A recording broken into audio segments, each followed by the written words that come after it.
El vuelo con destino a Nueva York acumulaba ya más de 3 horas de retraso en el Aeropuerto Internacional de Madrid-Barajas. El retraso se debía a una tormenta imprevista que se había formado de manera repentina sobre la zona aérea, con fuertes vientos y truenos que sacudían el cielo. En la zona de embarque, las personas se veían cansadas y cada vez más irritadas. Algunas caminaban con impaciencia de un lado a otro, arrastrando sus equipajes, mientras otras buscaban un lugar para sentarse, suspirando con resignación. El murmullo creciente de malestar reflejaba el estado de ánimo general, y, por toda la terminal, se podían oír comentarios de los viajeros que temían perder sus conexiones en Nueva York, o llegar demasiado tarde a sus compromisos. En medio de aquel ambiente tenso, se encontraba un hombre vestido con ropa sencilla, que lucía un aspecto sereno pese a la situación. Nadie parecía reconocer en él al icónico cantante que, durante décadas, había hecho soñar a generaciones de todo el mundo con su música inconfundible. Era, en efecto, Julio Iglesias, quien aguardaba pacientemente el momento de abordar el avión. Su expresión reflejaba una compostura admirable. No protestaba, no se impacientaba, y a pesar del barullo, mantenía una actitud de calma que contrastaba con el nerviosismo y el agotamiento del resto de los pasajeros. Cuando, finalmente, la tripulación anunció el inicio del embarque, la multitud se movilizó de inmediato. Todos se pusieron en fila, presentando sus tarjetas de embarque con gesto apresurado. Julio Iglesias avanzó con paso tranquilo, sujetando su billete en la mano. Revisó los datos en él, confirmando el número de asiento, y prosiguió por el pasillo interior del avión, sorteando las maletas que asomaban en los pasillos y las personas que aún se acomodaban o intentaban encajar su equipaje de mano en los compartimentos superiores. Al llegar a la fila que creía correcta, Julio comprobó el asiento y se instaló con discreción.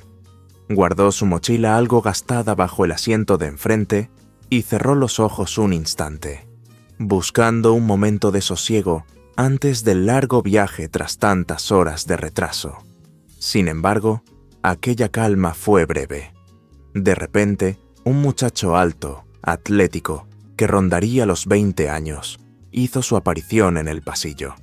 Vestía ropa de marca y llevaba puestas unas gafas de sol que, a todas luces, eran muy costosas, a pesar de que el interior del avión no lo requería. El joven, llamado Federico Montelli, se detuvo justo al lado del asiento de Julio y habló con un tono altivo que se escuchó con claridad en varios asientos cercanos. Señor mayor, me parece que estás en mi asiento», dijo Federico, subrayando cada palabra, como si fuera la autoridad indiscutible en el avión. «Así que será mejor que te levantes. Creo que este asiento me pertenece a mí». Julio Iglesias abrió los ojos y lo miró con calma. De manera muy educada, sacó su tarjeta de embarque para mostrársela. «Disculpa, joven, tengo el billete para el asiento 24F», respondió, esbozando una sonrisa cordial y señalando el número impreso en el papel. Federico Montelli, que era hijo de un importante industrial, frunció el ceño con impaciencia, torció la boca en un gesto de fastidio y soltó un bufido que resonó como un acto de desprecio. «Mira bien tu billete, señor. Pone el 42F, no el 24F. ¿Es que a tu edad ya no ves bien? A lo mejor necesitas unas gafas, o incluso cambiarte de...». Y con un ademán algo teatral, puso los ojos en blanco, mostrando aburrimiento. Algunas personas que estaban cerca no pudieron reprimir una risita, mientras que otras, más conscientes del respeto, se sintieron avergonzadas y prefirieron desviar la mirada. La tensión del momento se hizo palpable, pues el tono altanero de Federico superaba ya lo que la mayoría consideraría aceptable, máxime en un entorno tan reducido como el interior de un avión. Una azafata, que había percibido el volumen creciente de la conversación, se acercó para averiguar qué ocurría. ¿Algún problema por aquí?, preguntó, mirando al joven y a Julio con el gesto profesional que a menudo adoptan quienes deben mediar en discusiones de pasajeros. La respuesta de Federico fue inmediata. Sí, hay un problema. Este señor, pronunció la palabra con un matiz despectivo, está ocupando mi asiento. He pagado un extra por estar en business class y junto a la ventanilla. Así que, por favor, dígale que se vaya. La azafata echó un vistazo a la tarjeta de embarque de Julio Iglesias y luego a la de Federico. Tras verificar ambos billetes, se volvió hacia Julio con expresión apenada. Lo siento mucho, caballero, pero efectivamente, este asiento 24F está asignado al señor Montelli. Parece que hubo una confusión. Julio, lejos de alterarse, asintió con amabilidad. Se puso en pie, recogiendo sus pertenencias, y esbozó una sonrisa hacia Federico, quien lo miraba con una mezcla de arrogancia y suficiencia.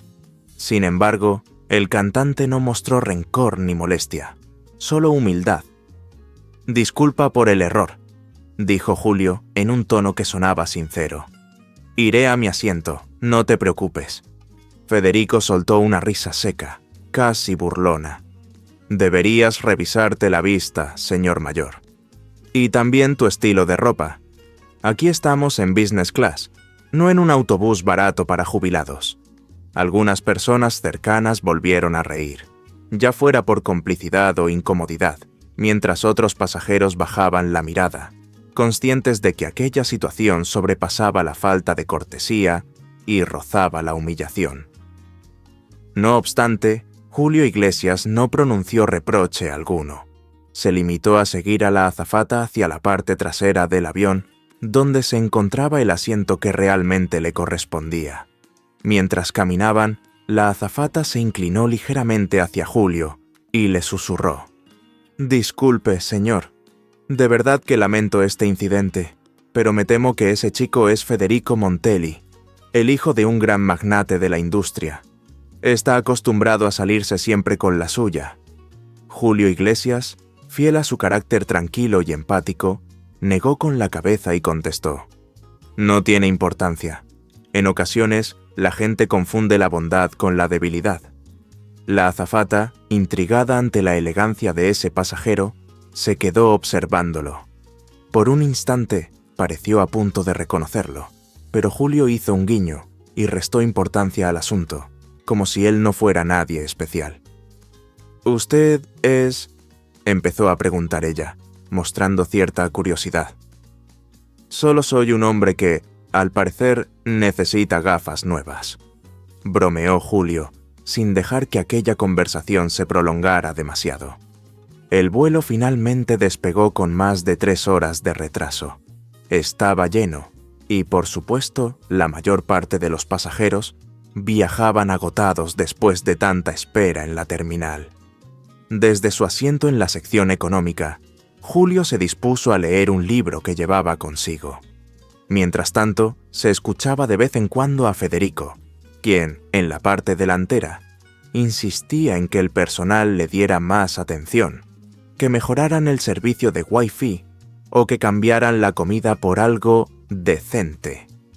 Su actitud agitada y altanera alteraba al personal de cabina, que hacía lo posible por complacerlo, aunque su comportamiento fuera poco cortés. A mitad del vuelo, poco después de que la tripulación hubiera empezado a repartir las comidas y bebidas, el avión comenzó a sacudirse. El capitán habló por los altavoces, explicando que estaban entrando en una zona de fuertes turbulencias. Inmediatamente solicitó a todos los pasajeros que regresaran a sus asientos y se abrocharan los cinturones de seguridad. La sacudida se intensificó más de lo esperado. El aparato vibraba y en algunos momentos daba la sensación de caer en pequeños baches aéreos que provocaban gritos y exclamaciones nerviosas. Federico, quien hasta ese momento se había mostrado arrogante y exigente, empezó a palidecer de forma notoria. Se agarró a los reposabrazos con tanta fuerza que se le notaban las tensiones en las manos. El temor se reflejaba en cada facción de su rostro.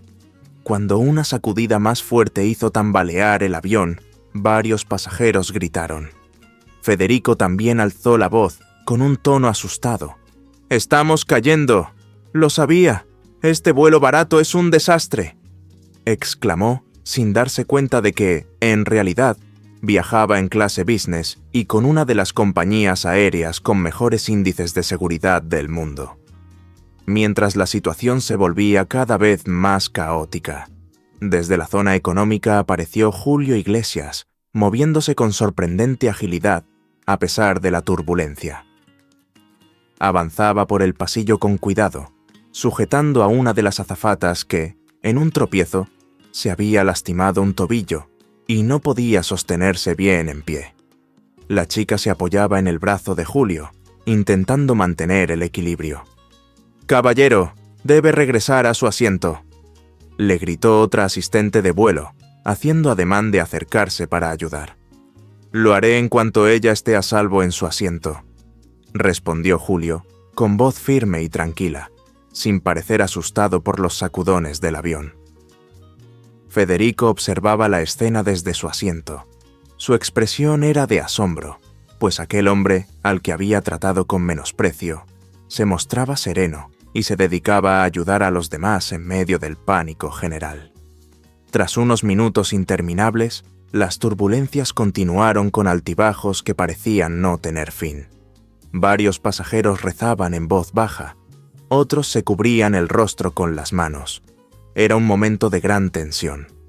No obstante, Julio logró ayudar a la azafata herida a llegar hasta un lugar seguro, asegurándose de que pudiera acomodarse y no empeorar la lesión. La zona turbulenta se prolongó durante unos 20 minutos, que parecieron una eternidad. Cuando el avión logró finalmente salir de ese corredor atmosférico, se sintió un alivio general. Algunos pasajeros prorrumpieron en aplausos, otros se enjugaban el sudor de la frente, y muchos volvían a respirar con normalidad. Poco a poco se fue restableciendo la calma, y las luces de la cabina se estabilizaron. El joven Federico, que había vivido un momento de pánico real, permaneció callado, intentando asimilar lo que había sucedido. Su actitud altiva se había desvanecido, y en su lugar se notaba la huella de la angustia que había experimentado.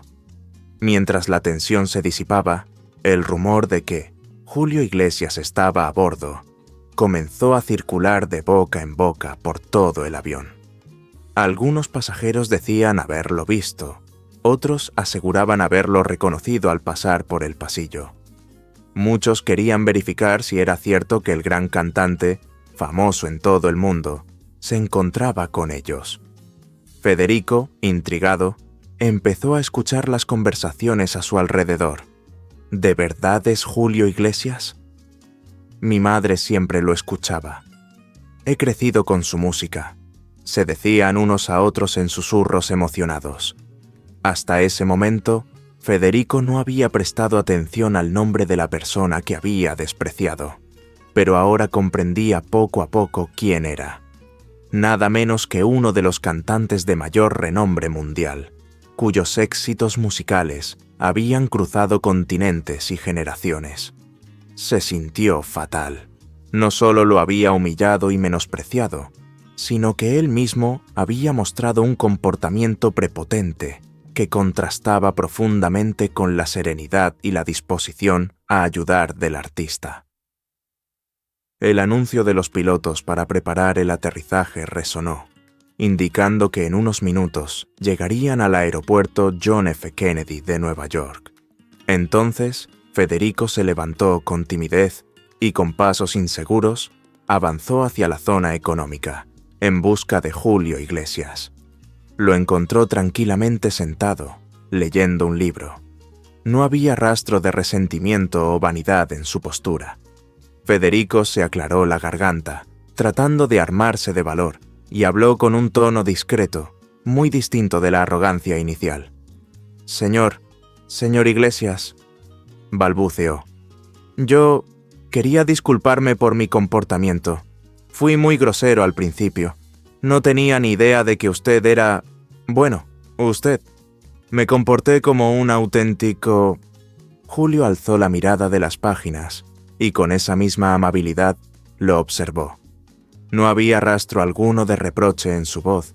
«No tienes que disculparte conmigo porque sea Julio Iglesias», dijo, «sino porque cualquier persona, sea quien sea, merece un trato respetuoso».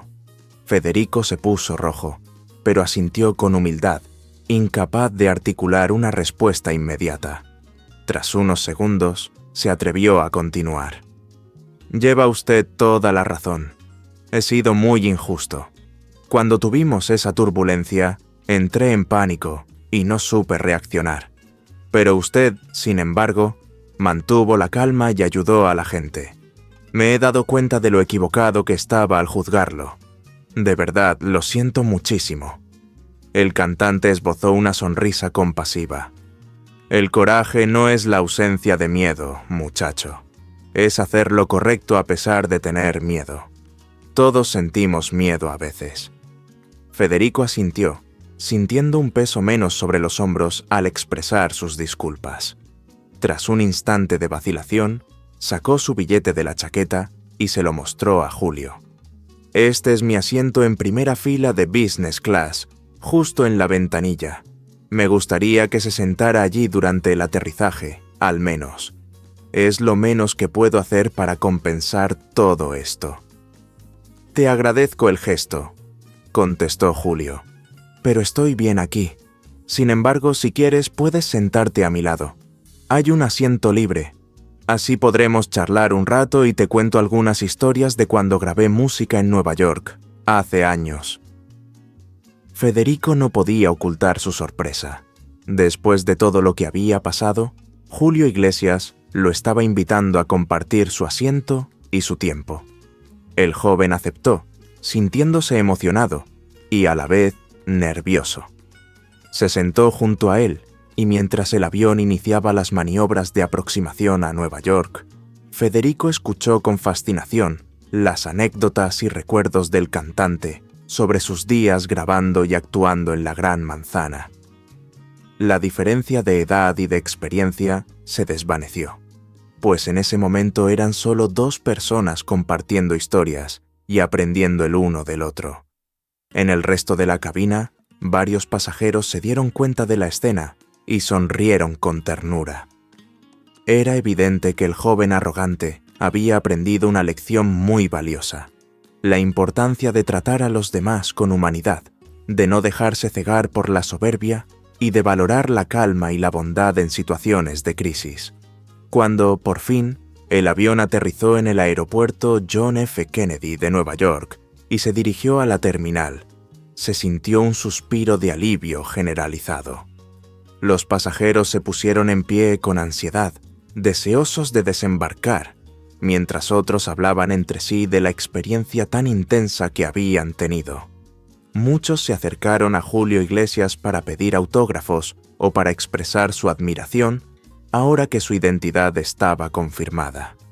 Algunos, a pesar de haberlo reconocido tarde, recordaban de pronto las canciones que habían acompañado momentos especiales de sus vidas. Federico, por su parte, esperaba para despedirse de él. Quería mostrarle su gratitud y, sobre todo, reconocer públicamente el error de haberlo tratado mal. «Señor Iglesias, mi abuelo siempre fue un gran fan suyo. Crecí oyéndolo hablar de su música, y yo siempre pensé que eran cosas anticuadas. La verdad, nunca quise escucharle, ni ver en usted algo más allá de un cantante para gente mayor». Julio le puso una mano en el hombro con un gesto cordial. «Entonces, escúchame ahora, muchacho. Quizá debas darle una oportunidad a mi música y, de paso, a las historias que te contaba tu abuelo. A veces, a través de los ojos de otras personas, aprendemos a ver el mundo de una manera diferente».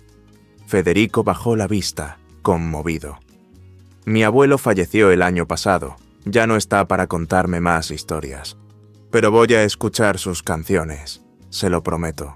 «Hazlo por él», dijo Julio con una suave sonrisa, «porque muchas veces encontramos la manera de honrar a quienes ya no están con nosotros haciendo aquello que ellos amaban. Así los sentimos cerca. Entonces, Federico sintió que, a pesar de todo lo ocurrido, el día no había sido un completo desastre, sino una valiosa experiencia. Había aprendido algo sobre la humildad, la amabilidad y la empatía. Y lo había hecho nada menos que de alguien que había conquistado el corazón de generaciones en todo el planeta. Cuando por fin se separaron en la terminal, Julio Iglesias se volvió un instante y con un ademán amistoso le dijo a Federico: «Recuerda, en la vida real no hay villanos absolutos, solo personas que han olvidado cómo ser buenas. Siempre se puede volver a encontrar ese camino». Federico permaneció allí unos segundos, viendo cómo el cantante se alejaba entre la multitud y pensando en las palabras que acababa de pronunciar. Sintió que no solo había recibido una lección de humildad, había recibido una lección de vida.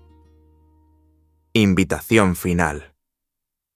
Y si tú, que estás leyendo esto, deseas conocer más historias, descubrir anécdotas sorprendentes y acompañar a personas inspiradoras a lo largo de sus viajes reales o imaginarios, suscríbete a nuestro canal, newsletter o página oficial. No te quedes fuera de la conversación. Únete ahora y continúa explorando relatos que te emocionarán, te divertirán y, sobre todo, te recordarán la importancia de la empatía y el respeto en cualquier parte del mundo. Suscríbete y acompáñanos en esta aventura sin fronteras.